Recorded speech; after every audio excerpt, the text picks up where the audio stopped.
ایک video viral ہوئی کچھ دن پہلے، چند سال پہلے، زلزلہ آیا ہوا ہے، لوگوں نے کہا امام صاحب کا تقویٰ للہیت دیکھو، زلزلہ آ رہا ہے، مقتدی ایک ایک کر کے نا کھسک رہے ہیں، امام کھڑا ہوا ہے بیچارہ، الحمدللہ رب العالمین، لوگ کہہ رہے ہیں امام صاحب کا توکل دیکھو۔ میں نے کہا یہ توکل نہیں ہے، یہ پرلے درجے کی حماقت ہے، کیونکہ جب چھت گرے گی نا تو وہ نہیں دیکھتی امام کون ہے مقتدی کون ہے، ان میں کتنی رکعتیں ہوئی تھی کتنی باقی ہیں، کہ زلزلہ بولے ابھی سلام رہ گیا، خالی سدا صاحب رہ گیا، ان کا ایک باقی تھا وہ کمپلیٹ ہونے دو، چھت تو گرتی ہے بھائی، تو امام کو چاہیے پتلی گلی سے بھاگے وہ، لیکن وہ امام کو بھی پتا تھا میں اگر بھاگ گیا مقتدی بولیں گے آئندہ تمہارے پیچھے نماز ہی نہیں پڑی، تو بزدل آدمی نکلا۔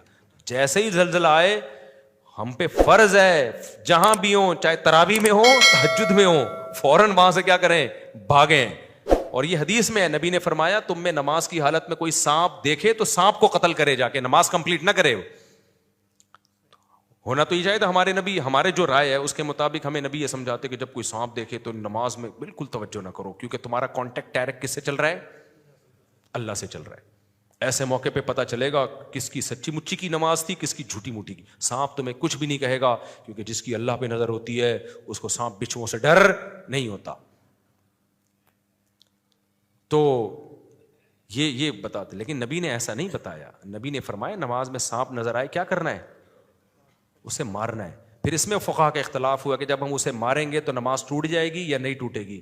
امام حنیفہ کہتے ہیں نماز ٹوٹ جائے گی، لیکن اس کو مارنا کیا ہے، واجب ہے، دوبارہ سے نماز پڑھیں۔ بعض فقہا کہتے ہیں کہ نہیں، کیونکہ نبی نے حکم دیا مارنے کا تو وہ آگے صحیح کنٹینیو کر لے، ٹھیک ہے نا، لیکن مارنا پڑے گا اس کو۔ اگر آپ نے نماز نہیں توڑی سانپ کو دیکھ کر، اللہ پہ اعتماد کیا کہ میں اللہ سے میرا کانٹیکٹ ہے، تو بھائی سانپ کا اللہ سے کانٹیکٹ اس قسم کا نہیں ہے۔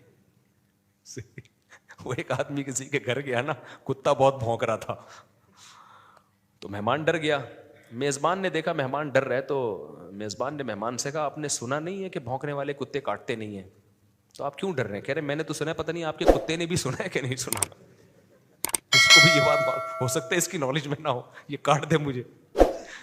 تو سانپ کا تھوڑی کوئی کانٹیکٹ ہے کہ یہ وہ تو وہ مارے گا۔